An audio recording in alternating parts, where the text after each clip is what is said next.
Back in seminary, in our pastoral theology class, we had to work with genograms. Genograms are like family trees, but they note all the unusual trends and realities in your family. So, a genogram might note how alcoholism has shown up in each generation. Or it might know that there was a tendency for firstborn sons to leave home at the age of 18 for parts unknown. Or it might reveal that your grandparents raised their grandchild as their youngest child, something that no one knew until your aunt in her final years revealed her teenage pregnancy. I was drawn to thoughts of genograms because our Old Testament reading for today is the story of Joseph and his brothers.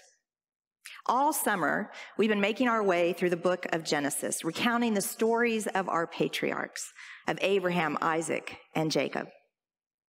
And while each generation of this family has genogram-worthy revelations, none of them compares to Jacob and his sons. Jacob's children were born of 4 different mothers, 2 of which were his wives, Leah and Rachel, and 2 of which were his wives' maids, Zilpah and Bilhah. In summary, Team Leah, including her maid, had 9 of Jacob's children. Team Rachel, including her maid, had 4. Now, throw into the mix that Jacob loved Rachel more than he loved Leah. And Rachel died giving birth to their youngest child. So, Joseph and Benjamin, Rachel's 2 sons, are Jacob's favorites. And all the other siblings know it. This family is ripe for a genogram chart messy with dysfunction. And they do not disappoint. Our passage today is the climax of the family saga, the reconciliation of the brothers. Jealous that their father favors Joseph, his brothers sell him into slavery and break their father's heart. Against all odds, Joseph ultimately ascends to power in Egypt at Pharaoh's right hand. Famine paralyzes the region, and the brothers are forced to go to Egypt to buy food. By a crazy quirk of fate, it is Joseph whom they must ask for grain. They do not recognize him, but he knows them. In today's scene, Joseph is overcome with emotion and reveals his identity to his brothers. Weeping so loudly that it could be heard throughout the household, Joseph tells his brothers 3 times not to be angry with themselves because God has used him to preserve life out of this famine. He tells his brother to bring their father Jacob and all their families to settle in this area because there will be 5 more years of famine, and Joseph wants to provide for them. This scene is often held up as a great biblical example of forgiveness. Joseph's brothers did this bad thing in selling him into slavery. All these years later, Joseph not only reconciles with them, but provides for their survival so that God's chosen people might continue to thrive. And as the cherry on top, Joseph gives all the credit to God. Don't worry, he says. Even though you had bad intentions, God made me important, gave me power, and is using me to save lives. But I think we might be missing something here. While forgiveness is an important tenet of discipleship, I don't know if I see this story as such a great exemplar. It isn't black and white, good guys and bad guys. No, it is much more complex. While it's not obvious from our passage for today, this is not the first time Joseph has met with his brothers in Egypt. Back when the famine started, they came to him to buy grain.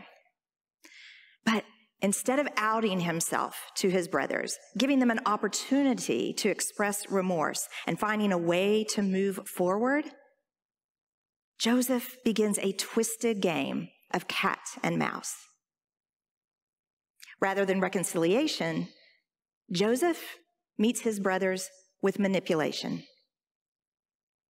He pretends not to know them, accuses them of spying, throws them all in jail for 3 days, and then demands that after they take their grain home, they return to Egypt with Benjamin, their youngest brother.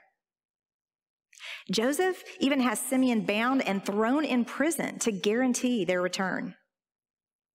Then he sneaks the money they paid for the grain back into their sacks, a sure indication to the brothers when they discover it later that if they return, stealing will be added to their charges of spying.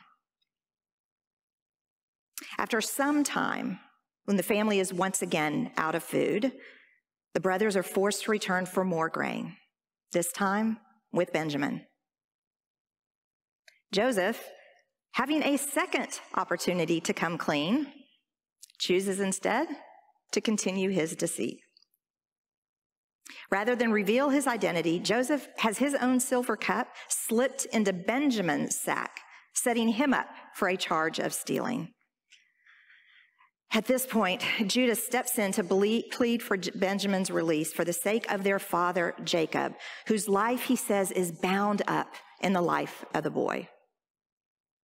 And that brings us to today's scene where Joseph reveals his identity to his brothers. Knowing all of that makes today's reunion look quite different, don't you think? If Joseph truly had forgiveness in his heart and truly believed that God had arranged all of his circumstances so that he would be in a position to save the lives of countless people, why the deception and cruelty? How is this prolonged payback over several encounters and several months in any way an example of the grace of forgiveness? Perhaps what this story better reveals is just how messy forgiveness can be, especially among our families and loved ones. These brothers, competitive since birth, have all behaved poorly with each other. It is wrong to sell your snot-nosed, braggart little brother into slavery.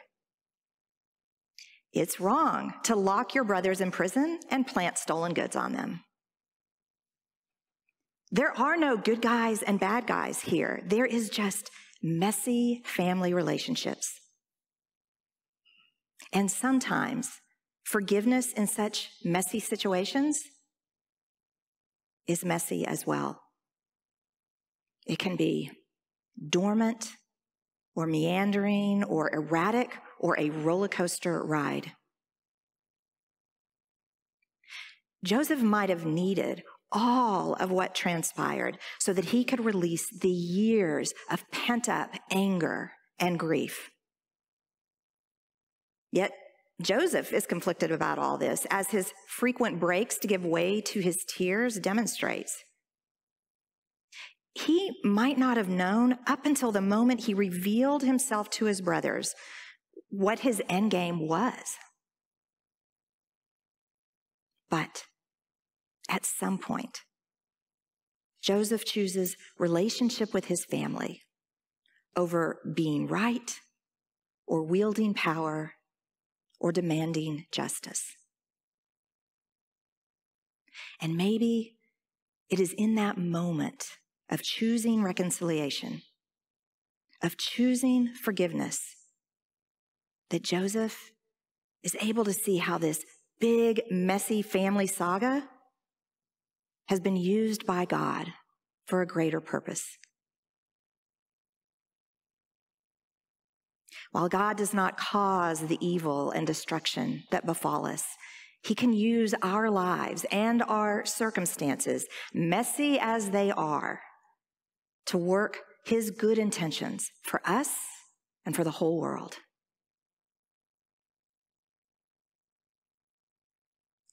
The saga of Joseph and his brothers reminds us that even in the most deeply troubled families who have experienced unimaginable rupture, forgiveness and healing are possible. There's always the possibility of the release of our guilt, the healing of our pain, and the reestablishment of our relationships. And perhaps when we are able to choose reconciliation, we too will be gifted with an understanding of how God is using our messy forgiveness to further his purposes. Amen.